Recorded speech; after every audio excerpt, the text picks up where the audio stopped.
श्रीमती रहेछ। अब यता गौरीको हालत यस्तो बनाएको छ, पञ्चायती बोलाइदिएर निसाब दिलाइदिनु पर्यो हजुर। मैले के निसाब दिने? मभन्दा तिमीहरू नै दामी छ, तिमीहरू नै माथि छ। मसँग अस्ति हुल बाँधेर सिंहरी खेल्न आएको मैले बिर्सिएको छु र। मेरो त केही अस्तित्वै छैन तिमीहरूको अगाडि। जा त्यस्तो गर्नुहोस्, हामी चाहिँ बर्बाद हुन्छ। मेरो केही अस्तित्व छैन, अस्तित्व छैन। म त दुखेर नसुन्ने हो भन्ने अवस्था पुग्यो।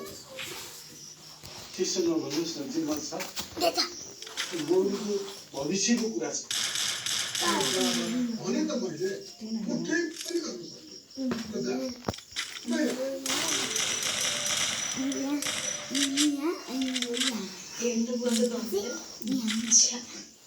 छोड्दै यस्ता कुरा।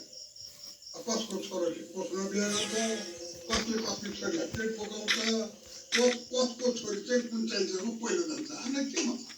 जस्तो भइरहेको औकात मिसेर मसँग जोडी खाउन आउनु, अहिले आएर न्याय गरिदिन पर्यो, न्याय दिन पर्यो, के पाउँछ न्याय? जिम्मल साहबले कति चित्त दुखाइ बसेको छ भन्ने कुरो तिमीहरूलाई के थाहा? मलाई के थाहा? हामी पनि थाहा। तर हामी के खाइसिन्छ कि यसै एकछिन भनिदिनु। अब हामी त घरको पनि राख्नु दिनु।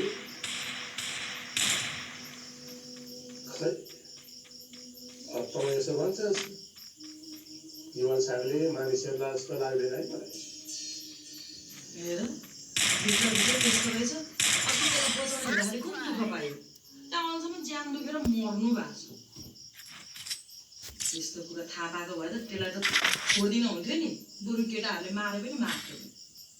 त्यसको त नाम मात्रै धर्मेको छैन, मान्छे त अधर्मेको छ। पार्टी बाला जसी भन्छ भन्न लाग्ने पर्यो उता। बा कस्तो गमेर बस्नु भएको? गर्दिँदा परेको जस्तो घटना हामीलाई परेको भए के गर्नुहुन्थ्यो? सोच्नु त एकचोटि। मैले भनेको कुरो पनि ठिकै हो। ल बच्चाहरू तिमीहरू अहिले जाऊ, म एकचोटि जिम्मल साहबलाई बिन्ती बिसाउँला। मानिहाल्नुहुन्छ कि? यति जसरी पनि गरिदिनु, म यो गुण कहिल्यै बिर्सिनु।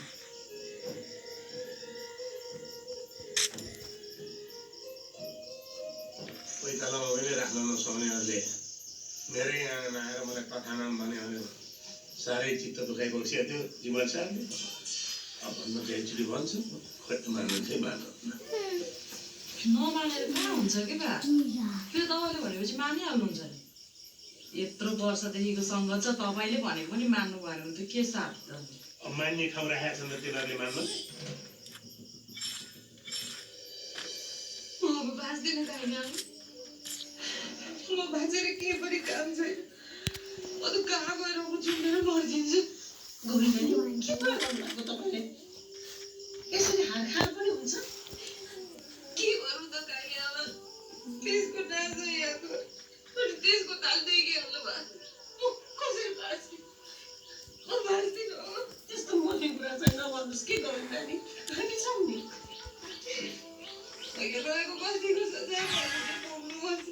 यो घटना हुनुहुन्छ एउटा सबैभन्दा ठुलो खुसी को थाहा छ?